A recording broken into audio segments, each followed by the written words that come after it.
சம்பளம் அதான் எங்களுக்கு ஒரு நிலங்கள்லாம் ஒன்றும் கிடையாதுங்க. மாடாடி எதுவுமே கிடையாது. இடமும் இல்லை. இந்த ஏரி வேலை செய்தால் தான் எங்களுக்கு சாப்பாடு. சின்ன சின்ன வேலை இந்த வேலைகளை செய்கிறோம். இவங்க கொடுக்குற காசுக்கு தான் சாப்பிட்றோம். நாங்கள் 3 நாள் வேலைனா தான் எங்களால் பழைக்க முடியும். வேறு பழப்பு எங்களுக்கு இல்லை. இதை கொண்டு போய் நாங்கள் சாப்பிட்றோம். படிச்சவங்க தான் கம்பெனிக்கு கூப்பிடுவாங்க. நாங்களாம் படிக்காதவங்க வயசானவங்க அறுப்பு மிஷினில் இருக்கிறாங்க, நடுவு மிஷினில் நடுறாங்க. என்ன பண்ணுறது? இதை நம்பி தான் நாங்கள் இருக்கிறோம். அந்த மாதிரி வேலை செய்யணும். விடியல் என்பது பலருக்கு பொழுது புலர்தல். ஆனால் இந்த கைகளுக்கு அது ஒரு வாழ்வாதாரத்தின் தொடக்கம். வேலை தேடி சொந்த ஊர்களை விட்டு வெளியேற வேண்டிய சூழ்நிலையில் இருந்த குடும்பங்களின் சூழலை மாற்றிய ஒரு முக்கியமான திட்டம்தான் மகாத்மா காந்தி தேசிய ஊரக வேலைவாய்ப்பு உறுதி திட்டம்.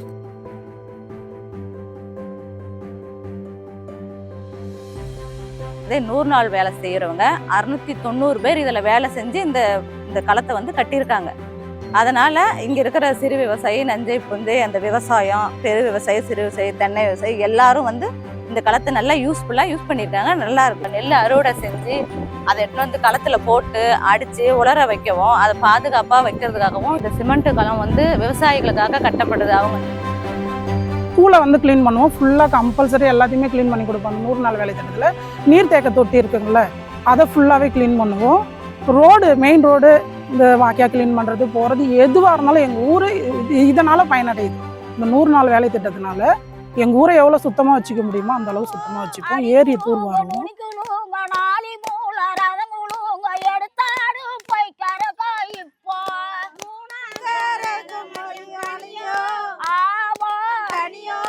வளர்ந்து வரும் இந்தியாவின் தேவைகளுக்கேற்ப அறிமுகப்படுத்தப்பட்டுள்ளது விக்சித் பாரத் கிராமின் ரோஸ்கார் और ஆஜீவிகா கேரண்டி ஆக்ட் 2025.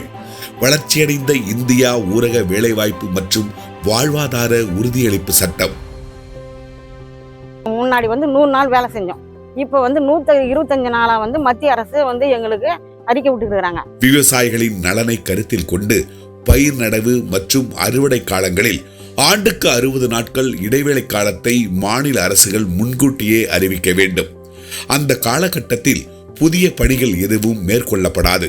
மீதமுள்ள நாட்களில் 125 நாட்கள் வேலைவாய்ப்பு உறுதி செய்யப்படுவதால் விவசாயிகளின் தேவைகளும் தொழிலாளர்களின் வாழ்வாதாரமும் பாதுகாக்கப்படுகின்றன. அதாவது உடம்பு சரியில்லை போலாம் ஹாஸ்பிட்டலுக்கு யூஸ் பண்ணிக்கிறோம். அந்த காசு வரதுனால இந்த வேலை இல்லைன்னா எங்கள் வீட்டுக்கார வருமானத்தை வச்சு வேலை செய்யறது ரொம்ப கஷ்டம், சமாளிக்கிறது கஷ்டம். வருமானம் கம்மியாக இருக்கும். இது இருக்கிறதுனால எனக்கு கொஞ்சம் யூஸ்ஃபுல்லாக இருக்கும். எல்லாமே எங்கள் வீட்டுக்காரர் எதிர்பார்க்குற மாதிரி இருக்கும். அவரே வாங்கி தர மாதிரி இருக்கும். அவர் எல்லாத்துக்கும் கேட்குற மாதிரி இருக்கும். எல்லாமே அவரே எதிர்பார்க்குற மாதிரி இருக்கும். அந்த ஒரு 1000 ரூபாய் வருது. பசங்களுக்கு பஸ்ஸுக்கு கொடுத்து அனுப்புகிறோம்.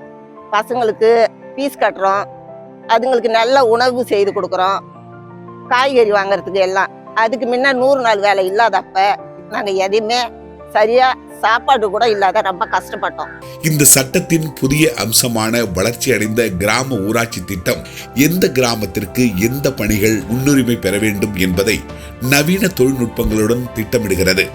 அதன்படி யுக்ததாரா தள உதவியுடன் நீர் பாதுகாப்பு, அடிப்படை கிராம உள்கட்டமைப்பு, வாழ்வாதார மேம்பாடு மற்றும் பேரிடர் மேலாண்மை உள்ளிட்ட முக்கிய துறைகளில் தேவையறிந்து பணிகள் மேற்கொள்ளப்படும்.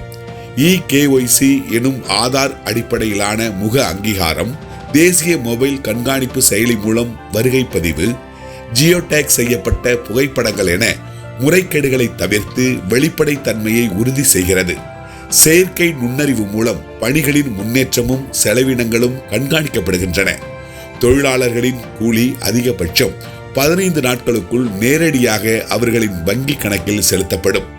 வேலை கோரி விண்ணப்பித்த 15 நாட்களுக்குள் ஒருவருக்கு வேலை வழங்கப்படாவிட்டால் வேலையில்லா உதவித்தொகையும் வழங்கப்பட வேண்டும். அடுத்து வந்து 2024 வந்து 3000 பணங்கன்னு வந்து அந்த ஏரிக்கரையில் போட்டுருக்குறோம். அதுவும் வந்து கண்ணா வளர்ந்துருக்குது. இந்த குடிவேரத்தில் வந்து 5000 பணங்கன்னு போட்டிருக்கோம். இப்போ நீங்கள் பார்த்துருப்பீங்களா, கண்ணா வளர்ந்துருக்குது. பிற்காலத்தில் அது மரமாக வளர்ந்து எங்களுக்கு பயனடையும். இதுதான் எங்களோட நீர்நிலை ஆதாரங்கள். இந்த நீர்நிலை ஆதாரங்களை டெவலப் பண்ணுறதுக்காக தான் 100 நாள் வேலையில் இந்த திட்டத்து மூலம் எதாவது பண்ண முடியும்னு சொல்லி தான் நம்ம மக்கள்கிட்ட சொல்லி அதை வேலை செய்கிறோம். கண்டிப்பாக ஒவ்வொரு வருஷமும் நாங்கள் எடுக்கக்கூடிய மண்ணுடைய வெளியில் எவ்வளோ மண் வருதோ அந்த அளவுக்கு தண்ணி பூமிக்குள்ளே போகுது. அது வந்து எங்களுடைய பகுதியில் இப்போ வந்து உப்பு தண்ணியாக மாறி இருக்குது. அது எங்களால் முடிஞ்சவர்களும் அதை நிவர்த்தி பண்ணுறதுக்கு எங்கள் உழைப்பில் போகிறோம். அது அரசாங்கம் கொடுக்குற ஊதியத்தை ஒரு சன்மானம் வச்சுக்கிட்டு அந்த வேலையை செய்கிறோம். இந்த தலைமுறைக்கு மட்டும் இல்லாமல் அடுத்த தலைமுறைக்கு இந்த பூமி அப்படியே கொடுத்துட்டு போகணுங்கிறது தான் எங்களோட முக்கிய கான்செப்ட். வளர்ச்சி அடைந்த இந்தியா 2047 என்ற இலக்கை நோக்கி ஒவ்வொரு கிராமத்தையும் தற்சார்பும் வளமுமிக்க கிராமமாக மாற்றும் புதிய தலைமுறை ஊரக வளர்ச்சி சட்டம்தான் விபிஜி ராம்ஜி சட்டம் 2025.